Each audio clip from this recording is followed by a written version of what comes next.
হরে কৃষ্ণ কৃষ্ণ কৃষ্ণ হরে হরে হরে রাম রাম রাম হরে হরে হরে কৃষ্ণ হরে কৃষ্ণ হরি বল হরি বল হরে রাম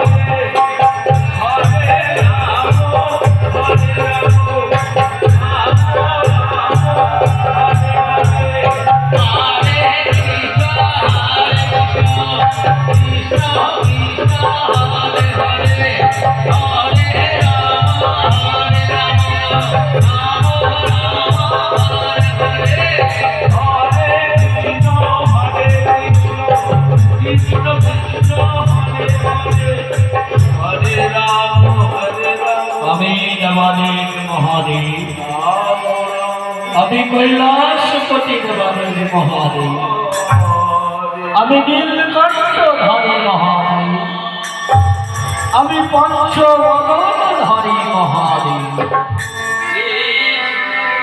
আমার অনেক দিনের আশা আমার অনেক দিনের স্বপ্ন আমি প্রভুর রাস দর্শন করব তাই আমি শুনেছি ওই রাস মঞ্চে নাকি কোনো পুরুষ প্রবেশ করতে পারে না।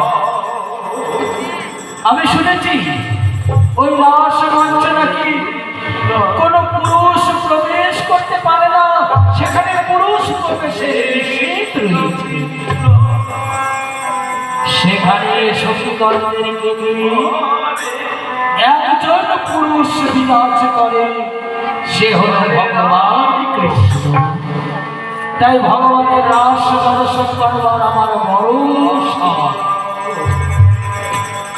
তাই তো আমি ভোলা মহেশ্বর, আমি নারী রূপ ধারণ করি, আমি নারী রূপ ধারণ করে আমি ওই রাস মঞ্চে প্রবেশ করব। আমি নিজের নয়নে আমি প্রভু রাস দর্শন করব। তাই আর বেশ বিলম্ব না করি আমি এক্ষুনি ছুটে চলে যাব ওই রাস মঞ্চে নারী রূপ ধারণ করি। তাই যাই যাই ওই রাস থেকে নৃত্যের ছন্দে আমি রাস মঞ্চে যাব।